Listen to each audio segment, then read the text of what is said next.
E aí, beleza? Lendo a palavra bíblica do livro de Juízes, leremos o capítulo 18. Agora o principal, Senhor, aqui está a Tua palavra, dá-me a compreensão necessária para vivê-la, Senhor. Que possa ser instrumento, Senhor, para o transbordo da Tua palavra e mais pessoas acessem a Tua palavra e seja feito na vida delas conforme a Tua vontade.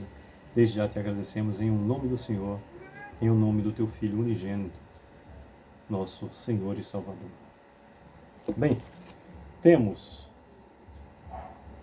31 versículos no capítulo 18, e diz o versículo 1 em diante: Naqueles dias não havia rei em Israel, e a tribo dos danitas buscavam para si herança em que habitar, porquanto até aquele dia entre as tribos de Israel não lhe havia caído por sorte a herança.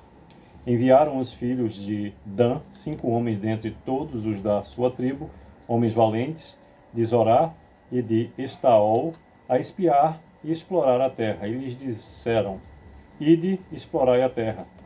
Chegaram à região montanhosa de Efraim, até a casa de Mica, e ali pernoitaram.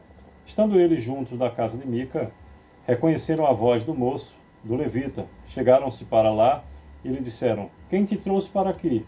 Que fazes aqui? E o que é que tens aqui? Ele respondeu: Assim e assim me fez Mica, pois me assalariou, e eu lhe sirvo de sacerdote. Então lhe disseram: Consulta a Deus para que saibamos se prosperará o caminho que levamos. Disse-lhes o sacerdote: Ide em paz, o caminho que levais está sob as vistas do Senhor. Partiram os cinco homens e chegaram a Laís, e viram que o povo que havia nela estava seguro, segundo o costume dos sidônios, em paz e confiado. Nenhuma autoridade havia que, por qualquer coisa, o oprimisse. Também estava longe dos sidônios e não tinha trato com nenhuma outra gente. Então voltaram a seus irmãos, a Zorá e a Estaol, e estes lhes perguntaram: Que nos dizeis? Eles disseram: Disponde-vos e subamos contra eles, porque examinamos a terra e eis que é muito boa. Estais aí parados? Não vos demoreis em sair para ocupardes a terra. Quando lá chegardes, achareis um povo confiado e a terra é ampla, porque Deus vos-la entregou nas mãos. É um lugar em que não há falta de coisa alguma que há na terra.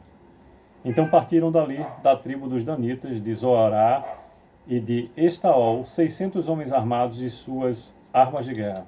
Subiram e acamparam-se em Kiriat-Jearim, em Judá, pelo que chamaram a este lugar Maané-Dan, até o dia de hoje. Está por detrás de Kiriat-Jearim. Dali passaram a região montanhosa de Efraim e chegaram até a casa de Mica.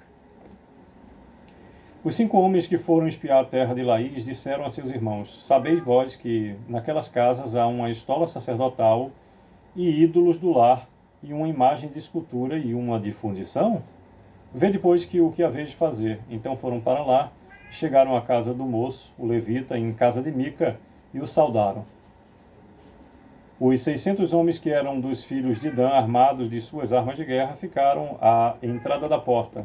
Porém, subindo, os 5 homens que foram espiar a terra entraram e apanharam a imagem de escultura, a estola sacerdotal, os ídolos do lar e a imagem de fundição, ficando o sacerdote em pé à estrada da porta, com os 600 homens que estavam armados com as armas de guerra. Entrando eles, pois, na terra de Milca, e tomando a imagem de escultura, a estola sacerdotal, os ídolos do lar e a imagem de fundição, disse-lhes o sacerdote: Que estáis fazendo? Eles lhes disseram: Cala-te e põe a mão na boca e vem conosco e sê-nos por pai e sacerdote.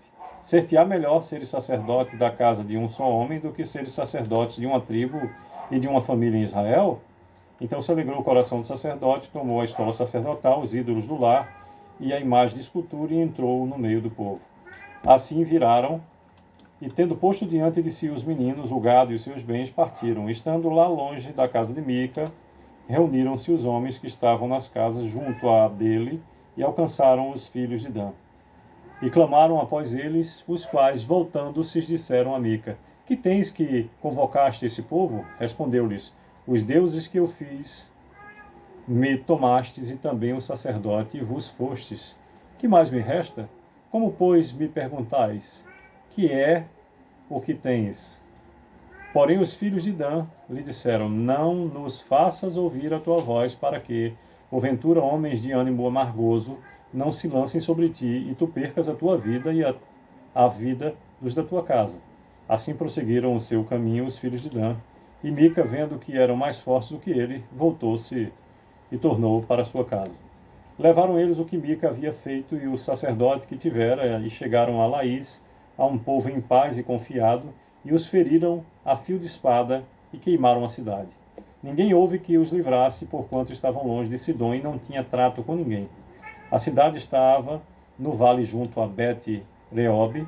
Reedificaram a cidade, habitaram nela e lhe chamaram Dan, segundo o nome de Dan, seu pai, que nascera Israel, porém, outrora o nome dessa cidade era Laís. Os filhos de Dan levantaram para si aquela imagem de escultura, e Jonatas, filho de Gerson, o filho de Manassés, ele e os seus filhos foram sacerdotes da tribo dos Danitas até o dia do cativeiro do povo.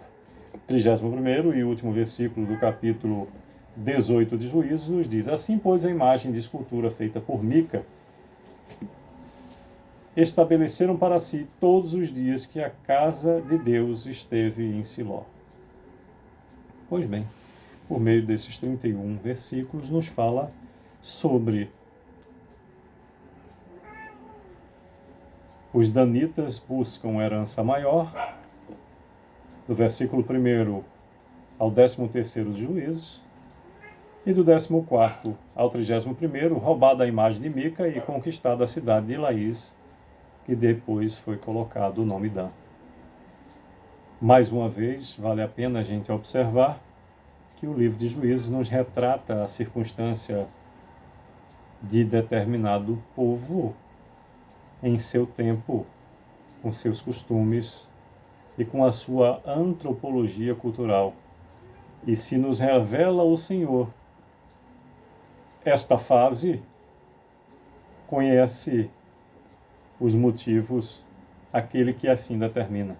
Possamos então beber nas fontes da apresentada palavra revelada e observar que nem sempre aqueles que chegam de modo pacífico, como chegaram os visitantes, apresentam um coração, ou melhor, em seus corações, motivos suaves, leves ou até mesmo justos. Aqueles que estavam chegando à cidade, buscando informações, nada mais queriam observar qual era o tamanho da fragilidade ou o tamanho da voracidade que trariam um enfrentamento para ali tomar as terras. Assim era feito nessa oportunidade, e dentro da nossa realidade hoje, temos de ter a circunstância da certeza de que nem sempre um sorriso representa alegria, nem toda aparente boa intenção carrega explícito o que consta naquele coração. Possamos estar atentos, entregues 1000% ao Senhor, bebendo nas fontes do seu amor, favor e poder, sobretudo proteção. Sucesso, que Deus nos abençoe.